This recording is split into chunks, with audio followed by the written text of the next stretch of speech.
Hey guys, so I just wanted to talk a little bit about the process, my personal experience going into getting gastric sleeve or VSG surgery. Um, I would say the total process was about 6 months or so for me. I made my first appointment back in November. So I made the appointment in November, but it wasn't until the end of February. And upon speaking with other people that have either gone through this process or are currently going through the same process, it really just depends on your specific situation and the doctor you choose. But they're all going to ask for different things. But the one thing that they do ask is for clearances. And you have to go to a specific amount of doctors depending on what your doctor wants you to do. So for me, I had to go to a cardiologist. I didn't have any issues with my heart as far as I knew, so that was quick. It was only one appointment. I had to do a nutritionist. That was a total of 4 visits. A pulmonologist, so I had 2 visits with her. I also had to do a chest x-ray, and then there was something else where they make you drink this stuff. It kind of fizzes like Pop Rocks, but it tastes terrible.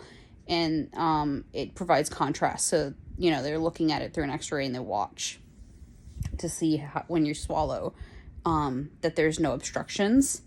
And I also had to do a sleep study. And that was a pain in the butt. But then I got clearance from her. It actually turns out that I do have very, very mild sleep apnea, but she didn't think it was worth treating right now.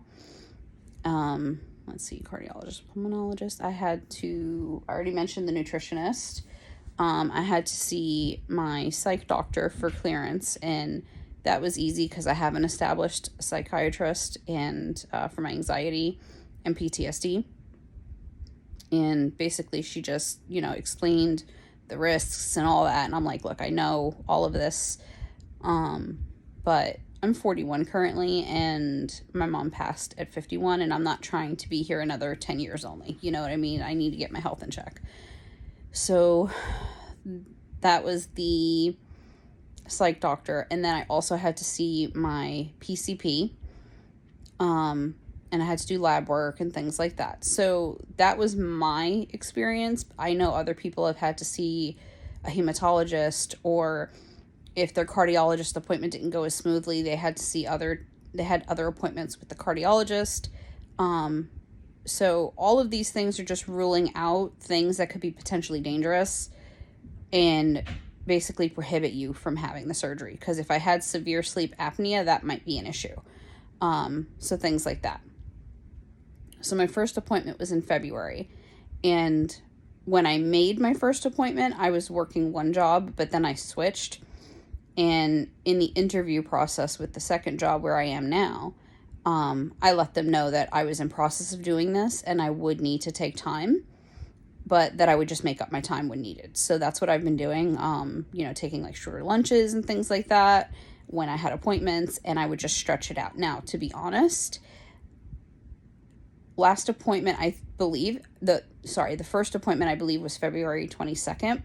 And I got my last clearances, like all of my clearances, I got them, it was the end of May, maybe first week of June. So February, March, April, May, June. So it was like 5 months. And it was funny because it started to feel like it was taking forever. But honestly, that was on my end because I was trying to space things out so I wasn't missing too much time at work. I didn't want to they accepted it, but I didn't want to go overboard. So I probably could have shortened it to 2 or 3 months if I had time available, but I didn't.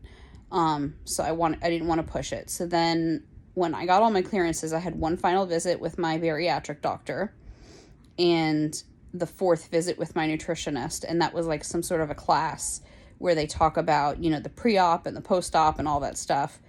And then you're instructed to start a 2-week liquid diet.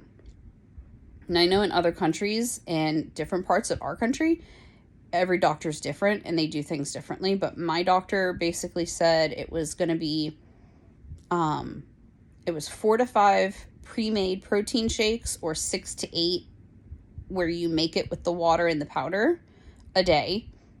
And you were allowed 2 cups of vegetables from an approved list. Things like broccoli, pickles, which I thought was weird, but that was allowed, cauliflower, snap peas, cucumber, string beans, peppers, any kind of peppers, things like that.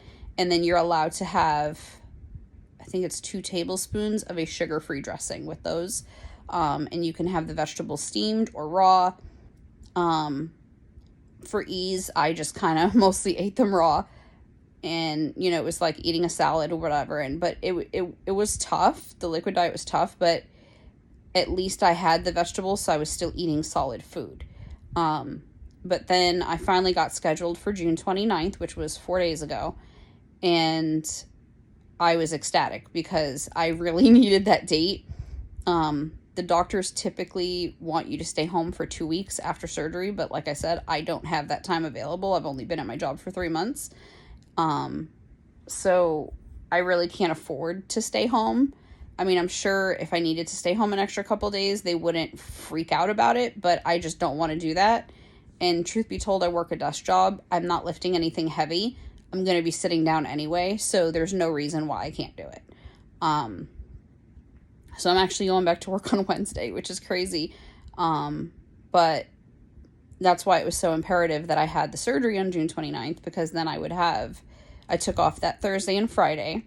Then, obviously the weekend, Saturday and Sunday would follow. And then we're actually just automatically closed for the 4th of July on the 3rd and the 4th. So I have 6 full days to recover. And then by the time I go back to work, I should be fine. Because today's day 4 and I'm feeling a lot better already. But that's the process. If you have any questions, just let me know. And I will talk about the liquid diet a little bit more in detail in the next video. Bye.